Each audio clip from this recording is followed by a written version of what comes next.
A second girl is rescued from Boko Haram in northeast Nigeria, but her identity is creating controversy. The former Somali ambassador to Kenya explains why he embarked on a peace journey.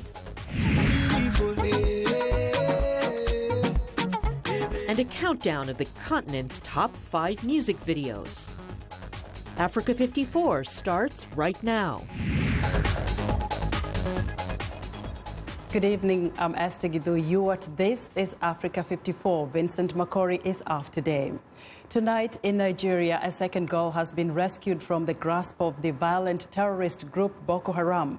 But there are conflicting reports on whether or not she is one of the 218 missing Chibok girls. A Nigerian military spokesman says the girl, identified as Sarah Luka, was rescued Thursday night by its forces after a fierce battle in the northeastern Sambisa forest, in which it liberated 97 women and children and killed 35 extremists. Colonel Saint Kukasheka Usman says Luka is number 157 on the list of 218 missing girls seized more than 2 years ago from a boarding school in Chibok. But Chibok community leader Pogu Bitrus told the Associated Press that girl number 157 has a different name. Bitrus also says the list has 2 other young women sharing the surname given by the military, and the rescued girl may have been visiting older sisters at the school the night of the kidnapping. To help us make sense of this confusing situation is Aliyu Mustafa, the managing editor, VOA's House of Service, who joins me here in the studio. Aliyu, welcome to Africa 54. Thank you, Esther. Nice to be here. Aliyu, what are your sources telling you about this rescued girl, Sarah Luka? Because as we see, there's a lot of conflict about who is let's start by saying that there's an element of optimism in the air in Nigeria following the rescue of the first girl, Amina Ali, about 2-3 days ago. And the immediate report that followed about the finding of the second girl raised a number of issues. One, the speed with which that story was revealed by the Nigerian military. And immediately that announcement by the military was made, people started from the northeastern state of Borno, where Chibok is located, talking about the fact that the villages of Chibok itself were the first set of people to deny that this girl was actually on the original list of the missing girls. Sarah Luka, they said there are actually about 3 Sarah Luka girls missing from Chibok, but I don't think any of them was on that original list. Amina Ali, nobody had any trouble finding her. She was right there. So they're still trying to figure out if indeed she is the one from the Chibok Girls Secondary School. Right, they are trying to find out, unlike Amina Ali, who was found and immediately identified by her own mother and the villagers. In fact, she was found by people from Chibok who already knew the family.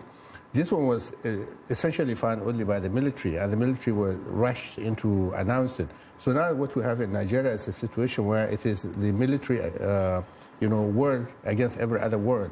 And so far there has been no official confirmation from Borno State, from Chibok itself, that Sarah Luka is actually one of the missing girls. So, Aliyu, given that the Amina Ali Nkeki was rescued Tuesday, and we hear the government, and in fact President Muhammadu Buhari, saying they are monitoring her progress, what can you tell us about those who have been rescued so far, even the ones not from Chibok but have been able to get out of the Boko Haram Sambisa forest? And what is the government doing, and what is the follow-up in terms of trying to help them cope with the trauma and even integrate them back into the community? Well, there are like 4 entities involved in the rehabilitation of these people, generally, not just people from the Chibok, among the Chibok girls, but everybody affected by the Boko Haram insurgency in and around Borno State. One, the federal government of Nigeria, which, President Buhari obviously is represented. You have the Borno State government, you have the IDPs, you have international organizations. Everybody is chipping in to rehabilitate them. But what makes the situation unique is the speech that President Buhari made when Amina was taken to meet him in the villa, where he said she'll be catered for and her rehabilitation will be taken care of the government, and obviously the government will take care of her further her education, which was interrupted as a result of the kidnapping. That kind of attention has not been given to the rest of the girls. And also remember, she says 6 of the girls are dead. And so there are a lot of other people affected by this who have not surfaced yet. And until they do, we won't know just how much the government is doing for them. We hope for the best. Aliyu, thank you very much for bringing us some clarity into this story. Aliyu Mustafa is the managing editor, VOA's House Service. Still on Nigeria, Nigerian President Muhammadu Buhari remains under tremendous pressure to launch a decisive operation to rescue the remaining Chibok girls. VOA's Latza Hoke reports. 19-year-old Amina Alin Keki was flown from the northeastern city of Maiduguri to the capital Abuja for a meeting with the president Thursday. She brought along her newborn baby and was accompanied by her mother. We'll also be involved in ongoing work with Amina, monitoring her progress and letting any additional support she requires. The continuation of Amina's education, so abruptly disrupted, will definitely be a priority of the federal government. Amina must be able to go back to school. The president's support is vital in a country where the victims of rape and abduction face stigma when they return home. A Nigerian activist who met Amina's family expressed confidence that she will not be ostracized. I was with her for hours today with her mom, and her mom has embraced the baby, her mom has carried the baby, and it's an indication that the community would accept that Amina is not looked at as somebody that should be seen as an outcast. Amina was found in the Sambisa forest in northeastern Borno state, where government forces, aided by local vigilantes, searched for Boko Haram hideouts. She said all of the abducted girls were still together, but that 6 of them had died. Activists and politicians are now pushing for a concerted military effort to rescue the other captive girls. A UNICEF official Thursday said more information is needed. This is a very, very remote area up in the very northeastern part of Nigeria, and I think when we get the facts we'll know whether that's an opportunity now to find the rest of the girls, which hopefully it is. But he said the Chibok girls' abduction should be a wake-up call for better protection of children in conflict zones. A new UNICEF report says government forces and militants worldwide increasingly target schools and hospitals, currently an average of 4 such facilities every day.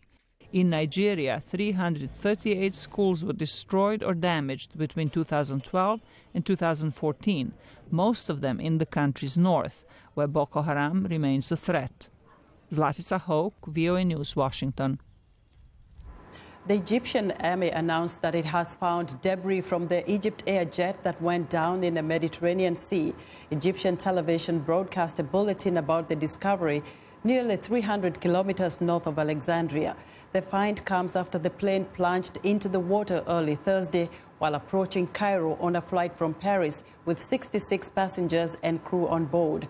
Egypt says terrorism is more likely the cause of the disaster than technical failure, but no definitive information is yet available.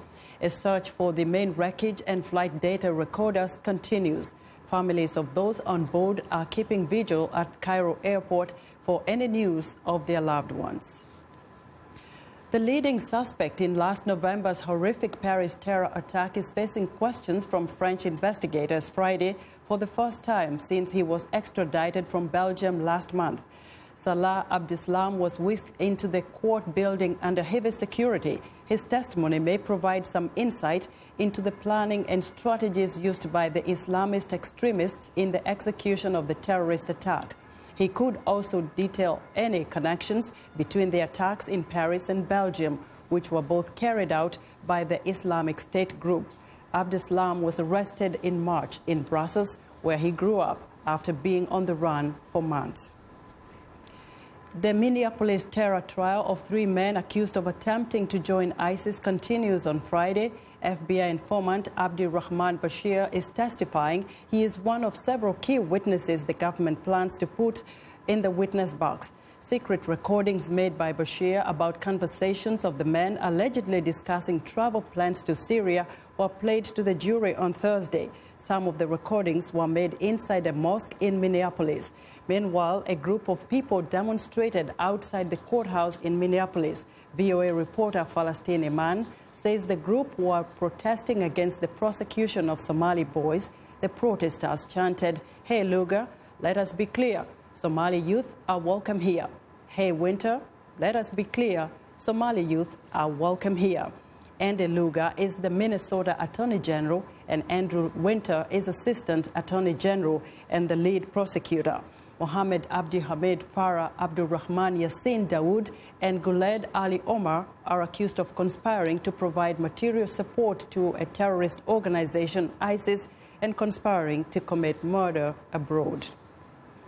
The inter-Burundi dialogue is set to resume after being suspended more than 4 times since last year. The government says that it will not engage with some opposition leaders whom it accuses of being behind the failed coup last year.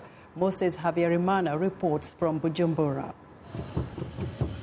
Burundi has been hit by political crisis since last year, after the incumbent President Pierre Nkurunziza publicly announced he will seek for another term in the office, which the opposition said was unconstitutional. Efforts have been done, including the international community, to put an end to the crisis through inclusive dialogue. Burundi President Pierre Nkurunziza last year formed the Inter-Burundi Dialogue Commission that consists of 15 members that included civil society organizations, religious leaders and political actors. However, the opposition, who are currently in exile, raised concerns on the inclusivity and transparency the Dialogue Commission could bring that was formed by the president himself. We are dialoguing with Burundians. We are looking for durable peace. Because since in 1961, we have been in a crisis, killing, massacres. So some of the issues they are raising as the cause of this crisis is the impunity. When we have elections, there is a crisis, killings, and no one is punished up to now. As dialogue is seen as the only way out of the crisis, the Burundi government said it will not engage in talks with some opposition leaders whom it accuses of participating in the failed coup last year. This has brought uncertainty on the outcome of the dialogue. We have not to make prevail our preconditions, but believe that only dialogue can really help us overcome our crisis. Still, I believe that one make peace with his enemies, not with his friends. So it is a matter of one and another to consider what is the benefit of having that dialogue. And why do we have a dialogue? It is because we have a crisis. And among those who are involved in the crisis are those who managed to operate that aborted coup. Then one have to just wonder, why should people think about overthrowing the institutions? So how can you know what was behind that if you cannot sit with them and listen to them? Businesses in Bujumbura have resumed, but this doesn't mean it's the end of the crisis. The Inter-Burundi dialogue is set to be relaunched in Arusha. Moses Habyarimana for Voice of America, Bujumbura. The next phase of talks is expected to take place on Saturday in neighboring Tanzania under the mediation of that country's former president, Benjamin Mkapa. We want to know what you think about Africa 54 and the stories we cover. Join the conversation on Facebook. The address is Africa 54 and check out our headlines 24/7 on voaafrica.com. Coming up, a former ambassador overcomes a personal tragedy and finds a new mission in life. Stay with us.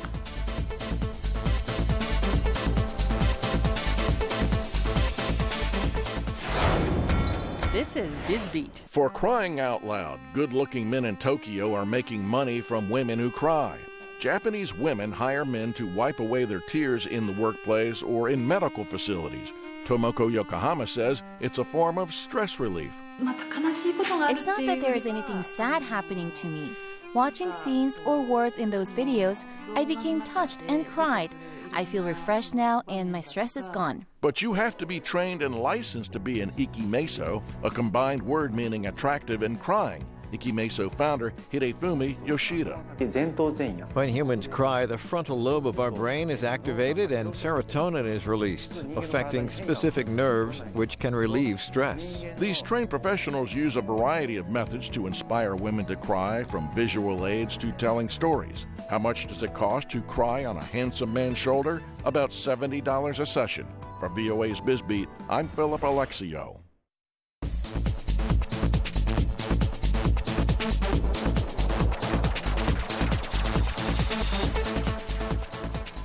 Former Somali ambassador to Kenya, Mohammed Ali Nur Americo, encounter with the man who killed his daughter led to forgiveness and the birth of a new mission.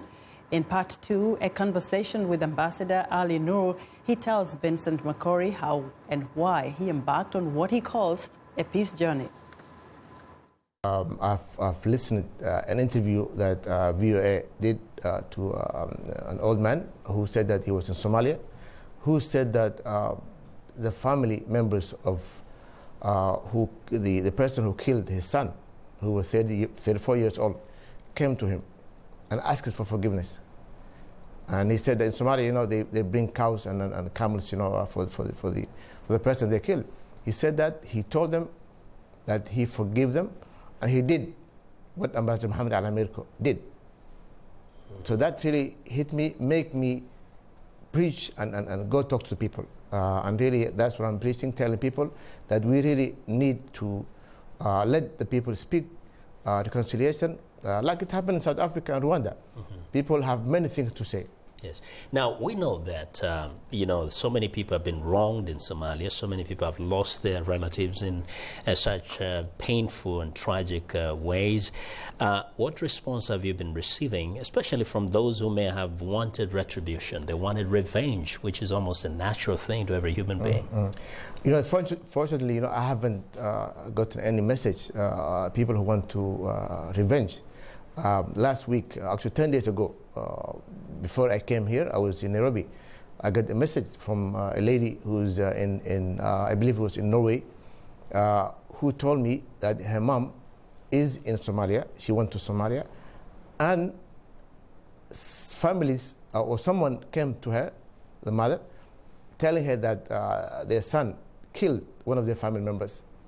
So this lady is asked me how I felt when this happened to me, and how the family felt, and she said that they want to do the same thing. But before they forgive, they want to hear from me how I felt after I forgive. Yes. And actually, that's what I would like you to just tell us again briefly. You had carried this pain with you for many years, since 1992. How did it affect how you felt after forgiving this guy? What is the difference? How can you, to the best of your memory, how did it change the way you felt? It really made me feel good.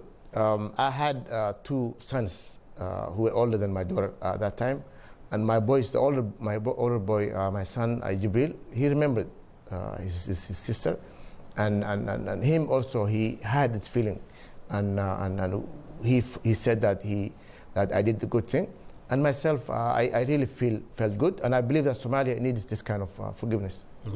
And this is a one-man mission. How can you possibly expand this and make it an approach or a strategy for the Somali government, for the Somali people, so that the country can heal and achieve peace? You know, after I did this peace journey through Somalia, and also I went to Europe and now in America, I'm meeting with Somali community here in D.C. I'll go to Ohio and Minneapolis.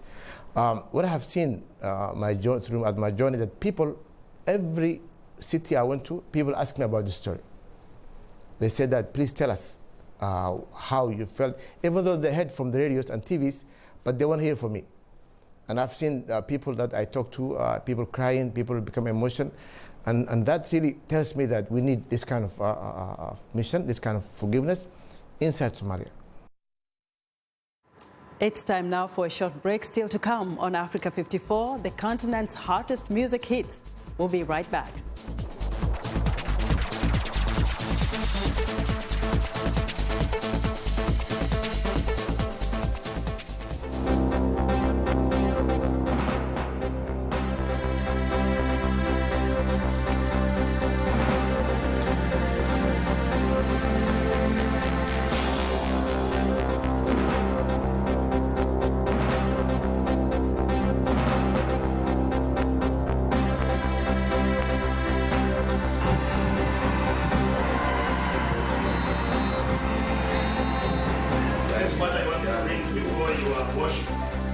1 centimeter away.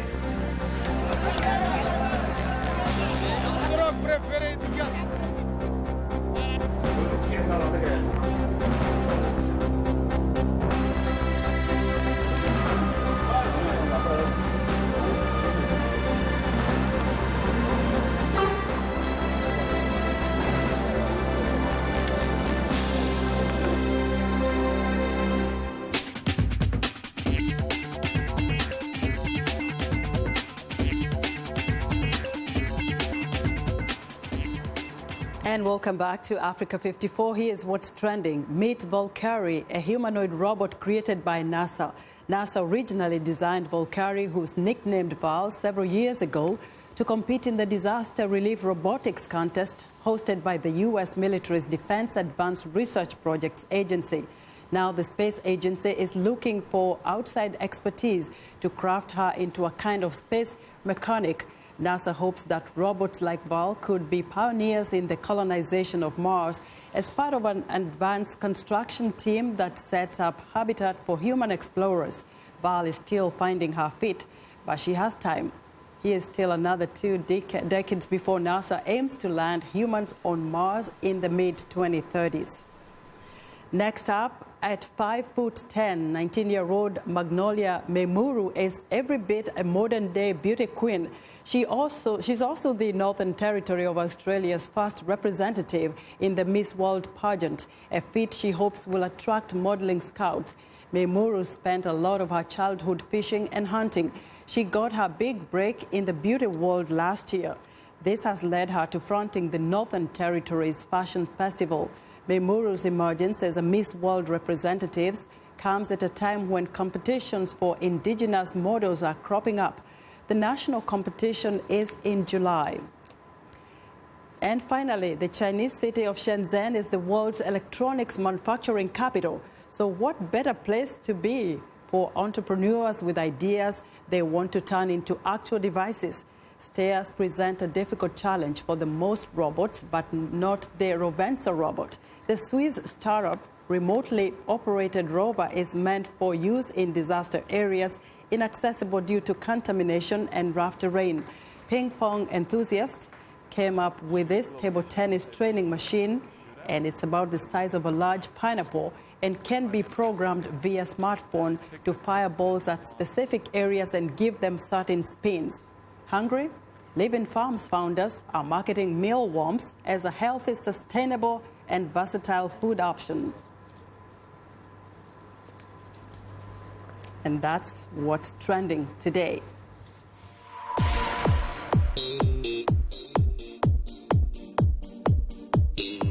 And in today's Music Maker segment, we're bringing you a countdown of Africa 54's top 5 videos by African artists. Sit back and relax as your host, Sanusi Diallo, takes you on an exotic musical journey. Welcome to VOA's African Hit. I'm Sanusi Diallo. It is time to go through the countdown of the top 5 music video by African artists. Coming number 5, he's known for being a great producer and putting Nigeria on the map. Here's Attila featuring Davido in Only Reason.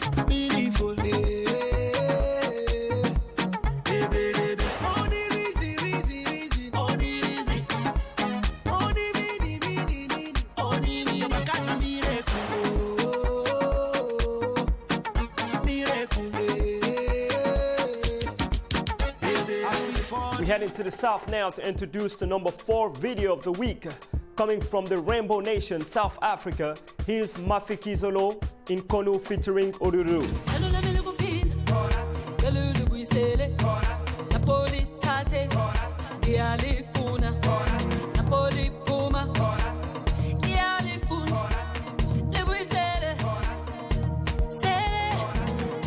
Our number 3 today is one of the biggest artists from Guinea, the one and only Kunduwaka in Police.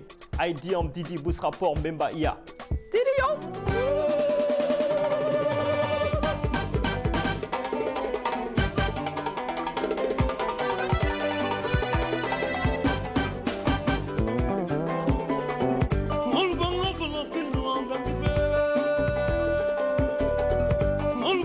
Love Now, let's cruise to the Great Lakes region in Burundi with Sad B, Satura Amabafle, Akuna Mayinde. Aye! Kunywangele negazidi kuoka wakazidi kutoka ona sasa matunda wanani yoni yangele. Follow me, follow me, African sound boy. Follow me, follow me, follow me, premier boy. Follow me, yeah, yeah. Satura Mabase.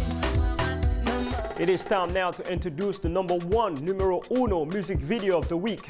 She's an Afro-pop singer coming from Nigeria, a winner of the 2009 Pig Talent Show. Here's Yemi Alide with Johnny. Where is my Johnny? Where is my Johnny? Johnny boy. Do you know Johnny? Question. If I know see my Johnny,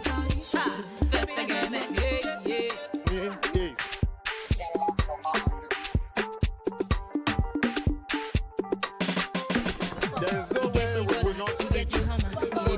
Is that not Johnny? This one I go yeah.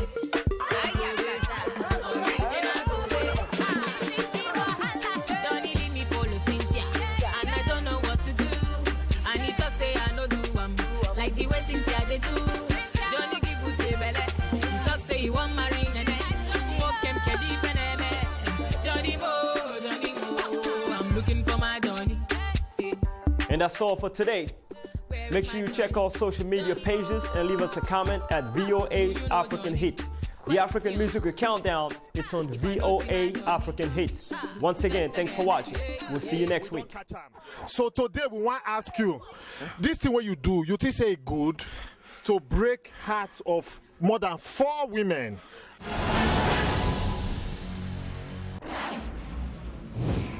And that's our show for today. Good night from Washington.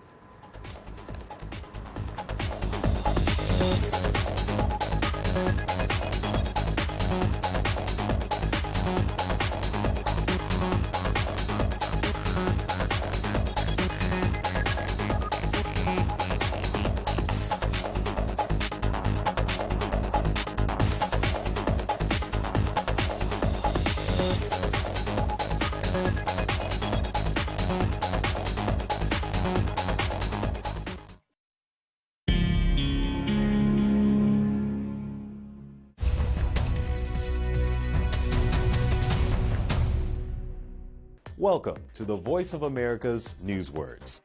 Here is a story that has to do with defects or problems with cars. Listen for the word that means to take back something. Recall. They had meetings over this defect. They shared complaints over this defect.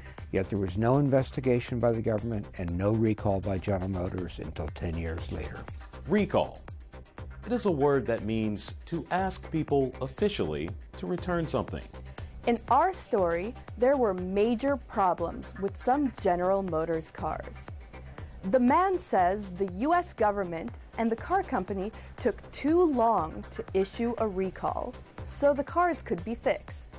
Now, when you hear the word recall, your American English will be good enough to know what this news word means.